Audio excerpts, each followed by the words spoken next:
السلام علیکم، آپ دیکھیں میرا یوٹیوب چینل، مجھے کہتے ہیں آمنہ جنجوا۔ مجھے جوائن کیا ہے عافیہ سفیر نے، جن کا تعلق جو ہے وہ کشمیر سے ہے، اور رات کی تاریکی میں سب نے دیکھا ہے کہ انڈیا نے بزدلانہ حرکت کی ہے اور پاکستان پہ اٹیک کیا ہے۔ اور پاکستان پہ اٹیک کرنا تو چلے، اگر آپ ہماری فورسز سے لڑتے تو کچھ سمجھ آتی تھی کہ آپ بدلہ لینے کی پوزیشن میں ہیں اور آپ وہ ایسی حرکتیں کریں، لیکن ہمارے معصوم شہریوں کو ٹارگٹ کیا گیا اور پاکستان کے 5 مسلم مقامات پر رات کی تاریکی میں حملہ کیا گیا۔ جب پاکستانی معصوم شہری سو رہے تھے اس وقت حملہ ہوا، اور جس میں خواتین اور بچوں سمیت 26 جو سویلینز ہیں ہمارے وہ شہید ہوئے ہیں، اور 46 افراد ایسے ہیں جو انجرڈ ہیں اس وقت۔ اور خاص طور پر اگر کشمیر کی بات کریں تو اس وقت کشمیر میں خوف و ہراس کی فضا قائم ہے، لوگ ڈر رہے ہیں، اور پاکستان کے مختلف شہروں میں یہ سچویشن ہے، کیونکہ ہوتا یہ ہے کہ جب بھی آپ کا کوئی اس طرح کا کسی ملک کے ساتھ کلیش ہوتا ہے، جب آپ جنگ کا اعلان کرتے ہیں تو باقاعدہ اعلان کیا جاتا ہے، اس کے بعد آپ دو جو فوجیں ہوتی ہیں، ملک کی ادارے ہوتے ہیں، ان کے درمیان میں لڑائی جھگڑے ہوتے ہیں۔ جنگ کا اصول ہے کہ اس میں عام شہریوں کو ٹارگٹ نہیں کیا جاتا، خواتین اور بچوں کو تو بالکل نہیں کیا جاتا، ہاسپٹلز پہ نہیں کیا جاتا، لیکن یہ ہم نے دیکھا ہے کہ بھارت نے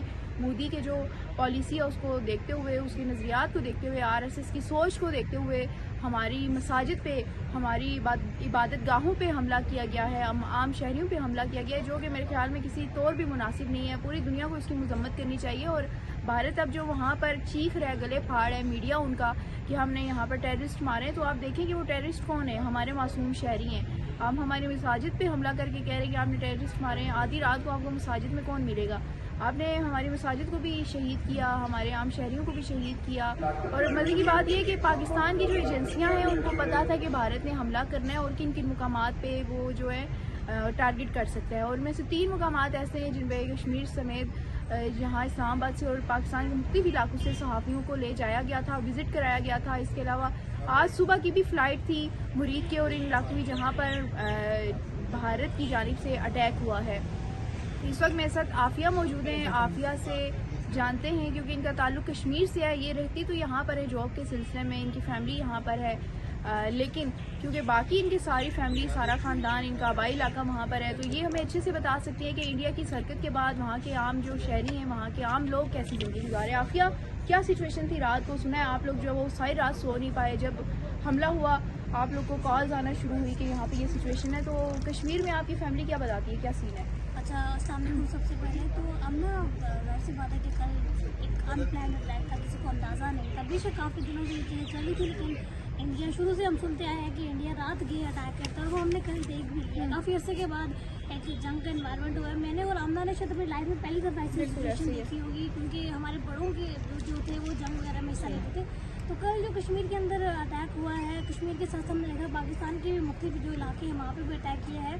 تو کشمیر کے اندر آپ کو پتہ ہے کہ وہ ایک اوپن ایریا ہے، پہاڑی علاقہ ہے، کھلی فضا، وہاں پہ تو ذرا سی آواز ہے تو وہ دور تک جاتی ہے۔ تو جب اتنی گرج کے ساتھ آپ کے میزائل اور فائرنگ ہو رہی ہے اور لگاتار ہو رہی ہے، تو سوچیں کہ وہاں کے جو وہاں پہ تو لوگ جلدی سو جاتے ہیں، رات 8 بجے وہ لوگ سو جاتے ہیں، تو آدھی رات کو اگر اتنی تیز فائرنگ کی اور میزائل کی آوازیں آنا شروع ہو جائیں تو ایک عجیب سا خوف و ہراس ہو جاتا ہے۔ اور سیکنڈلی ہم نے یہ بھی سنا ہے کہ جو جانور ہیں یا جو بھی مال مویشی ہوتے ہیں ان کو بھی حادثات ہونے والے ان کو آگاہ ہو جاتا ہے، تو جیسے ہی وہ فائرنگ وغیرہ ہوئی ہے تو جو جنگل کے اندر جانور وغیرہ تھے یا جو لوگوں نے گھروں میں پالے ہوئے تھے ان کی طرف سے شور شرابہ ہوا، آوازیں آنا شروع ہوگی، جس میں جو گیدڑوں کی آوازیں تھیں، کتے میں نا اور مزید آوازیں آ کہ اچانک جانوروں کا ایک شور آ گیا۔ اس کے بعد ہم نے دیکھا کہ کچھ ٹائم کے بعد جو مسجد ہیں ان میں اعلانات شروع ہو گئے کہ جو لوگ بارڈرز کے قریب ہیں تو وہ اپنے گھروں کو تالا لگا کے اپنی چیزوں کو محفوظ کر کے کسی اپنے رشتے دار کے دور کہیں چلے جائیں، لیکن پہاڑی علاقہ ہے، رات کے وقت تو گاڑیاں بھی بہت ہیں، ریئرلی وہاں پہ جاتی ہیں، تو لوگ کہاں جا سکتے تھے؟ ایک عجیب سا خوف کا منظر تھا، اور وہ صرف بیان ہم لوگ اس لیے نہیں کر سکتے کیونکہ ہم لوگ اس وقت کیپٹل اسلام آباد میں بیٹھے ہوئے ہیں۔ جو آن سچویشن وہاں پہ ہے ان کا جو خوف ہے وہ خود ہی بیان کر سکتے ہیں۔ بچے تو رات پوری سو نہیں سکے ہوں گے، بڑوں کو تقریباً اندازہ، لیکن انتہائی کرب والا اچھا عافیہ، دیکھیں یہ سچویشن تو ہے، چلے یہ آپ اٹیک ہوا ہے اور کشمیر کے علاوہ پنجاب کے علاقوں میں بھی اٹیک ہوا ہے، آپ یہ دیکھیں کہ انڈیا کی ہر درمی کا جو سب سے زیادہ ازالہ کرے یا اس کو پے کرے وہ کشمیری ہیں، چاہے ادھر کا کشمیری ہو چاہے ادھر کا کشمیری ہو، دونوں صورتوں میں، چاہے وہاں پہ ٹورسٹ پہ اٹیک ہوتا ہے، دہشت گرد آتے ہیں مار کے چلے جاتے ہیں، ایون کہ وہاں کے کشمیری جو ہیں وہ بھی اس میں شہید ہوئے ہیں، اور ان کشمیریوں نے وہاں پہ جو جاب کرنے والے تھے، مقامی تھے، انہوں نے ہیلپ بھی کی اپنے گوڑوں پہ، انجرڈ کو لے کر پاسبلٹیز تھی ان کے پاس، جو اپرچونیٹیز تھی، جو سہولیات تھی انہوں نے اس کا فائدہ اٹھاتے ہوئے وہ پیش کیے. ایون کہ وہاں پہ جو گھڑ سوار ہیں انہوں نے وہاں پر زخمیوں کو لے جا کر نیچے تو ان کو ریسکیو کیا. لیکن آپ یہ دیکھیں کہ صرف بھارت کی ہردرمی ہے جس کی وجہ سے کشمیر جو ہے وہ اتنے عرصے سے سفر کر رہا ہے. اور کیونکہ پاکستان بھی سمجھتا ہے کہ کشمیر پاکستان کی شارک ہے تو ایسے الزام لگا رہے ہیں کہ پاکستان اپنی شارک میں گھس کے دہشت گردی کر رہا ہے. اب سب دنیا نے دیکھا ہے کہ جو دہشت گردی ہے وہ کون کر رہا ہے. آدھی رات کو سویلینس پہ اٹیک کرنا اس سے بڑی کوئی دہشت گردی ہو سکتی ہے اور وہ بھی اناؤنسڈ ہے. آپ خود مان رہے ہیں کہ آپ نے اٹیک کیا ہے لیکن آپ صرف یہ کہہ رہے ہیں کہ آپ نے ٹیررسٹ پہ اٹیک کیا. آپ کیسے کہہ سکتے ہیں کہ آپ نے کیا وہ مدرسے ہم نے جس مدرسے پہ انہوں نے اٹیک کیا ہے کیا وہ مسجد وہ ٹیررسٹ کی تھی؟ کیا جن جو لوگ شہری آبادی والی سائڈ پہ جو آپ نے کیا ہے کیا وہ دہشت گرد تھے؟ ایسا نہیں ہے. بھارت شروع دن سے ایسا کہتا ہے آپ کی لڑائی افواج سے تھی, آپ ان سے لڑتے. اگر پاکستان نے حملہ کیا بقول آپ کے تو وہ آپ کے لوگوں کے ساتھ کیا تھا نا. آپ نہتے لوگوں پہ بالکل بھی یہ کام نہیں کر سکتے نا. آپ اپنے آپ کو ایک نیشن کیسے کہہ سکتے ہیں؟ ایک قوموں کا یہ کام نہیں ہوتا. اور اس طرح نہتے لوگوں کو بچوں کو شہید کرنا جو رات کو سکون سوئے ہوئے ہیں اور اچانک سے ایک ہنگامہ کریٹ ہو جاتا ہے, خوف کا منظر اس کے بعد دیکھتے ہیں کہ اور اس کے بعد جو نہ صرف کشمیر میں بلکہ کسی بھی پاکستان کے ایریا میں لوگ ایسے نہیں ہیں جو سو پائے ہوں گے. جیسے آپ ہیں, آپ کی پوری فیملی کشمیر میں ہے تو آپ اپنی پوری فیملی کو کشمیر میں چھوڑ کے یہاں کیسے سو سکتی ہے؟ خوف و ہراس اس قدر ہے کہ آج بھی یہ کہا جا رہا ہے کہ ہم سو نہیں پائیں گے. اور اعلانات مساجد میں جو ہوئے ہیں کہ آپ محفوظ جگہوں پر چلے جائیں تو آپ یہ دیکھیں کہ رات کی تاریکی میں کشمیر اوپن ایریا ہے, وہاں سے آپ کس طرح ٹرانسپورٹ نہیں ہے تو آپ کس طرح محفوظ مقام پہ جا سکتے ہیں؟ تو یہ سچویشن تھی, بالکل وہ ہیلپ لیس تھے وہاں پہ اور اس طرح کی سچویشن ہو رہی تھی, کچھ سمجھ نہیں آ رہا تھا. بس اللہ کو یاد کرے تھے. اوپر جو آسمان تھا نیچے زمین تھی, اس کے علاوہ ان کے پاس اور کوئی چھت نہیں تھی, کوئی اور چیز نہیں تھی کہ وہ اس طرح اس سچویشن میں وہاں سے اپنے آپ کو نکال پاتے. اور پوری فیملیز ہیں, آپ کے بزرگ ہوتے ہیں اس وقت, جو وہ بزرگ ہوتے ہیں جو بیمار ہوتے ہیں, آپ ٹرانسپورٹ کا ایشو ہوتا ہے, مشکل راستے ہوتے ہیں, اس طرح کی سچویشن ہوتی ہے. اور دوسری سب سے بڑی بات, رات کو سارے سو رہے ہیں, آپ اچانک سے میزائل مار دیں, حملہ کر دیں. جان کا نقصان تو ٹھیک ہے, وہ بھی مطلب وہ تو اس کا تو وہ نہیں بڑھ سکتا انسان, لیکن آپ اکیلے نہیں جا سکتے. آپ کو مال مویشی بھی ہو, وہ پہاڑی علاقے وہاں پہ لوگوں نے چیزیں رکھی ہیں, ان کا آپ کو احساس ہے کہ وہ جانور وغیرہ ہوتے ہیں, آپ خود چلے جائیں گے ان کو کہاں چھوڑ دیں گے. ہر چیز کی طرف سے ان کو ٹریگر کیا گیا, وہ اکانومی کے لحاظ سے ہو, وہ ان کے مال کے لحاظ سے, ان کے جان کے لحاظ سے. تو بھارت کی بڑی ہی بزدلانہ حرکت تھی اور اس کو پوری طرح سے کنڈیم کرنا چاہیے میرے خیال سے. اگر آپ کی لڑائی ہے تو وہ آپ افواج سے لڑے, نہ کہ نہتے شہریوں سے لڑے. بالکل جنگ کے اصول ہوتے ہیں اور پاکستان نے بھرپور جواب دیا. اور پاکستان نے کسی بھی بھارت کے ایسے ایریا پہ اٹیک نہیں کیا جو کہ جہاں پہ سویلینز ہو, اور کوئی بھی ایسی اطلاعات نہیں آئی کہ پاکستان نے جو جواب دیا ہے اس میں کوئی ان کا سول ایک شہری بھی جو ہے وہ اس سے متاثر ہوا ہو. تو پاکستان نے ثابت کیا کہ ایسی کنڈیشن میں بھی پاکستان نے سلوک کا ساتھ دیتا ہے, پاکستان کسی ڈسپلن کے تحت چلتا ہے, اور پاکستان جو ہے وہ جہاں دہشت گردی کی مذمت کرتا ہے وہاں اس چیز کو پروموٹ بھی نہیں کرتا. اور مودی کی جہاں تک بات ہے تو مودی پچھلے کچھ عرصے سے جو انڈیا میں کر رہا ہے مسلمانوں اور ہندوؤں میں نفرت پھیلا کر اور مسلمانوں کے خلاف, مذہب کے نام پہ مسلمانوں کے خلاف جو نفرت انگیز چیزیں کر رہا ہے. اور آج رات جو مودی حکومت کے آرڈرز پر ہماری مساجد پر, ہماری عبادت گاہوں پر اٹیک ہوا ہے, اس کا مطلب یہ ہے کہ اس نے پاکستان پہ حملہ نہیں کیا بلکہ اس نے مسلمان مذہب پہ حملہ کیا, اس نے اسلام پہ حملہ کیا, اور یہ اس کی نفرت کا منہ بولتا ثبوت ہے.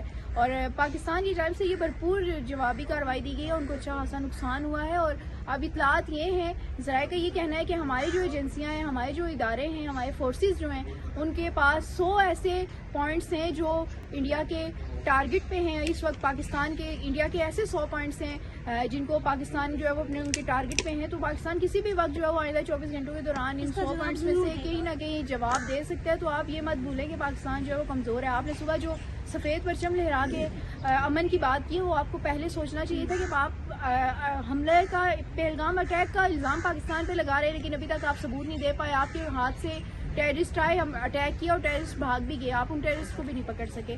اور ایک سنگل کوئی ایسی چیز آپ پیش نہیں کر سکے جس سے یہ ثابت ہوتا کہ یہ حملہ پاکستان نے کرایا. اس کے باوجود آپ یہ کہتے رہے کہ ہم پاکستان پہ اٹیک کریں گے, ہم بدلہ لیں گے, اور پھر آپ نے بدلہ لیا ہے. پوری دنیا نے دیکھا ہے کہ آپ نے فورسز پہ اٹیک نہیں کیا, آپ نے کوئی بھی اس طرح جیسے جنگ ہوتی ہے باقاعدہ وہ نہیں کی, بلکہ بزدلانہ حرکت کرتے ہوئے معصوم شہریوں کو, وہ شہری جن کا اس چیز سے کوئی تعلق نہیں تھا, جنہوں نے پہلگام کا نام بھی میرے خیال میں باقی پاکستان نے بعد میں سنا ہوگا, اس اٹیک کے بعد جو وہ جب نام سامنے آیا ہوگا تو ان کو پتہ لگا ہوگا کہ پہلگام بھی کوئی ایریا ہے. تو اس طرح کی سچویشن بالکل عام لوگ بھگت رہے ہیں. اور صرف ساری چیز کیا ہے کہ مودی نے سروائیو کرنا ہے. مودی کو پتہ ہے کہ وہ اس کی اب گندی ہو چکی ہے, اس نے بہار کے الیکشن میں جو وہ ان کے الیکشن کو جیتنا ہے, تو 2014 سے پہلے انڈیا کے ساتھ ایسی کوئی سچویشن نہیں تھی کہ وہاں پر ہندو مسلم فسادات اس طرح زور پکڑتے، وہ کافی حد تک کنٹرول کیے جا چکے تھے، لیکن مودی نے یہ آ کر ثابت کیا. اور آج جو ہماری مساجد پہ اٹیک ہوا ہے وہ مسلمانوں کی عبادت گاہیں، وہ پاکستان کی صرف نہیں ہیں. تو وہاں پر انڈیا میں موجود ہر مسلمان جو اس سے ہرٹ ہوا ہوگا کہ مساجد پہ اٹیک ہوا ہے، ہماری مساجد جو ہے شہید کی گئی ہیں. تو میرے خیال میں اس کے جو ریزلٹس ہیں وہ مودی کو وہاں سے بھی ملیں گے، آفٹر افیکٹس جو ہے وہ وہاں سے بھی ان کو ملیں گے کہ وہ کیا ہوتی ہیں چیزیں، کیا نہیں، آپ کسی مذہب کو کیسے ڈیمیج کر سکتے ہیں. تو دہشت گردی جتنی مودی کر رہا ہے اتنا دنیا میں کوئی بھی دوسرا شخص میرے خیال میں نہیں کر سکتا. جس طرح سے پاکستان کو ڈیمیج کر رہا ہے، آبی دہشت گردی اس کی دیکھیں وہ عروج پر ہے، کبھی پانی چھوڑ دیتا ہے، کبھی پانی روک لیتا ہے. اس کے علاوہ نیلم اور جہلم جو پاور پلانٹ ہیں ہمارے، ان پہ بھی اٹیک کرنے کی کوشش کی. تو میرے نہیں خیال کہ وہاں پر آپ سمجھتے ہیں کہ دہشت گرد ہوں گے. تو میرے خیال میں انڈین میڈیا کو یہ سمجھنا ہوگا کہ آپ اگر اسی طرح مودی کا گودی میڈیا بن کر اس طرح کی چیزیں پروموٹ کریں گے تو کل کو آپ کے اسٹوڈیو بھی سیف نہیں رہیں گے. پاکستان کے نشانے پہ ہٹ لسٹ پہ جو 100 پوائنٹس ہیں اس وقت، ان میں سے ہو سکتا ہے کہ آپ کے ارد گرد کے بھی کوئی چیزیں ہوں، آپ کا عام شہری بھی پھر متاثر ہو سکتے ہیں. تو میرے خیال میں پاکستان نے رات یہ اچھا جواب دیا ہے. آپ کی جو رافیل طیارے ہیں MiG 29 ہے، اس کو گرا کر یہ بتایا کہ پاکستان جو ہے اس کا ڈیفنس سسٹم کتنا مضبوط ہے اور آپ پاکستان پہ اس طرح چڑھائی نہیں کر سکتے. مزید اس حوالے سے اپڈیٹس آپ تک شیئر کرتی رہوں گی. تب تک کے لیے اللہ حافظ.